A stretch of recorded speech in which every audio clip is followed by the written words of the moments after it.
Saturday edition of Box Seat. I'm Adam McGrath, and again joined by Ian Lenson. And Ian, as we see a lot of the time this year, there's group or listed races. There's plenty for the punters to enjoy. We've got a really nice card. As you mentioned, those listed races, of course, highlighted by the Royal Lister Stakes. It is a bit of a tongue twister, that one. It is, but it should be fantastic. Hopefully it's a twisting finish with Blackheart Bard, of course, Winkin and Nod, and Delicacy, the main draw cards. And we get the intrigue as well that it looks as though there's going to be a little bit of rain. You can see the conditions on your screen at the moment. Make sure you do wait for the track rating on the morning, because Friday night especially a little bit of rain, and Saturday morning.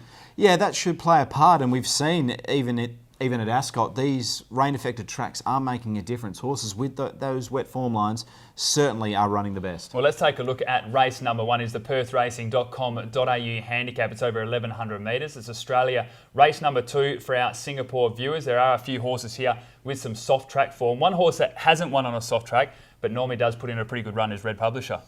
Ultra consistent galloper, and last start it was a really good performance by Immune to Judgment, who was the bolter in the field, but Red Publisher was excellent. Me had made this big dash around them to go to the lead from Lord Apollo, Faint Dancer. Handyman, Red Publisher back towards the inside, and Immune to Judgment running on. It's Mow At Me, the leader. Red Publisher's got the run to come through after it with Immune to Judgment deep out. Red Publisher, Mow At Me, Immune to Judgment deeper out. It's Immune to Judgment, they with the head in front. Immune to Judgment. Yeah, a bit unlucky there in the end, I guess, Red Publisher, but still attacked the line strongly. Peter Hall takes a ride, and he normally knows how to get the best out of these types of gallopers, but it is a horse that seems to have a lot of hard luck stories as well when you do go through the form. What about number two, Prophet Street? Because this horse, when William Pike rides, it seems to be a different animal. That's right. Look, the last time he rode on this galloper was on a soft track, and it got the job done. So I'm thinking with those two things, Pike, of course, a soft track, the entourage coming from that last race and almost winning on Tuesday, I think Prophet Street looks the one to beat. Number four, Zonte for David Harrison. Jordan Turner takes the ride, so it means just the 56 kilos, and this horse has won first up before and has a pretty good record on soft track as well. Its top end form lines would win Zonte. It just normally, I think, reaches its peak around second or third up, so I'm a little bit cautious first up. But its recent trial was just okay. Let's take a look at selections. I'm going to be tipping number two, Prophet Street, from number five, Red Publisher, number one, Cosmic Storm, and number four, Zonte. Same first four as you, different order. The two, Prophet Street from four, Zonte, five, Red Publisher, and number one, Cosmic Storm. Race number two, it is Australia. Race number four for our Singapore viewers. It's the Amelia Park handicap over the 1,200 metres. And Ian, we've said so many times on this program that the three-year-old racing has so much depth, and we've seen so many great battles. And again, this looks to be the case for this race. It's a brilliant race. There is so much ability in this. We have three of probably main chances with the 6, 7 and 8, but we'll go through them individually. Well, let's take a look at a replay of Let It Slip. This horse has been knocking on the door for a long time. She finally got the job done last night. You were really keen on her for this race as well, and she was able to win by a neck. A really good ride by Clint Johnston-Porter. We'll take a look at that victory now. Starting to work into it pretty well. Theorize in the middle, and then came You Want Answers. 250 left to go. Sinesta showing the Persuader. The leader by 2 lengths to War Blossom, starting to run on well. So's You Want Answers. Over on the inside, Theorize. Here's Let It Slip coming through with a great finishing burst. Let It Slip driving through the middle of the field. Yeah, you didn't end up tipping Let It Slip, but you made such an important point about this galloper over the 1,000 metres, which was your concern. And you look at that performance and how it won. The previous effort of the 1,200 metres behind Perfect Reflection now looks like this horse absolutely is a much better 1,200 metre horse over the 1,000 metres. So this is a really good chance here with the weight so well weighted. It is going to be very hard to beat. Another horse that looks very hard to beat on paper is number 8, Celebrity Dream. Beat Remember Berlin last night. The way this horse attacked the line on debut was very good. And then we saw Remember Berlin bolt away on Tuesday at Ascot as well. So the form lines hold up. Yeah, absolutely. That time on the day was the best 1,000 metres. It held up. Of course, remember Berlin winning on Tuesday, as you mentioned. This horse is so well bred, and it will improve with every step in distance. Number 6, High Tea, just continues to impress as well. Form lines now behind Hot Goods, and just narrowly beaten last up by Universal Law as well. Yeah, form line's very consistent behind Hot Goods. Universal Law rating so well, and that time was one of the strongest sectional races of the day. So from a good barrier here, High Tea looks hard to beat. Going from the race form to the trial form, a horse that we really liked the way it paraded at last season when we saw it at Belmont was Victorious Lad, and I couldn't help but like what I saw in the trial. Yeah, we mentioned it a number of times. Victorious Lad is a striking animal, and we wanted to follow this all the way through. And I think we've got pretty good reason to be excited into this campaign. That trial was excellent.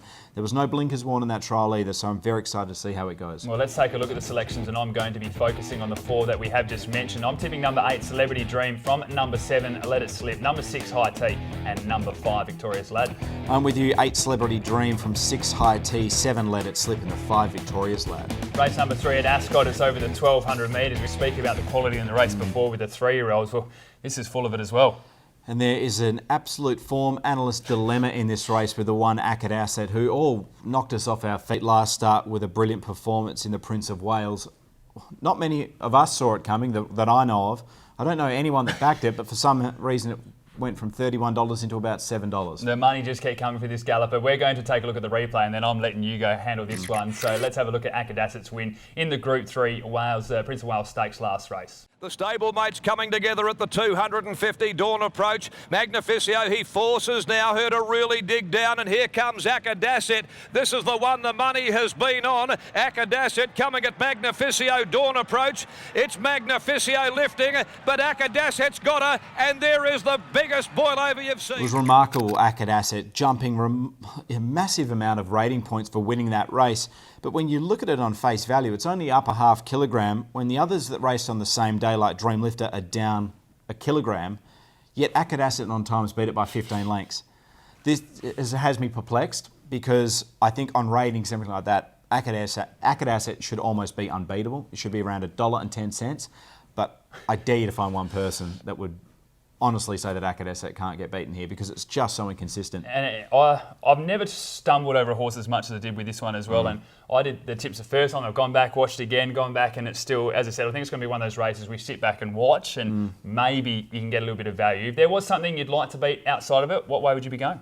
Well, the only horse that's beaten it recently is Duke of Cornwall, and it will be 200 to 1 in this race. That's what has just got us all messed up. Look, but I think the 8 Flying Roar is a good each-way chance in this race. First up last campaign was well beaten, then came out and won, beating some very talented horses. Has to overcome that disappointing first up performance, but I think it can do it. Flytego and Lucky Street come out of the same race. Silverstream form as well, which is going to be very hard to beat. Absolutely. Look, Flytego is a superb run, and we needed to see that back from the 9 Lucky Street. Comes into this with a career low weight. If this horse turns up to its best ever run was over 1,200 metres. I think it's the one to beat, Adam. Well, let's take a look at the selections then, and I agree with you. I'm tipping number 9 at Lucky Street on top, from number 1 Acad Asset, number 3 Flytego, and number 2 Dreamlifter. 9 Lucky Street on top, from 8 Flying Roar, the 2 Dreamlifter, 3 Flytego. Sorry, Acad Asset, you don't know the top 4. Race number 4, it's the Listed for Ether Stakes over the 1,400 metres, and sound like a broken record, but what a race.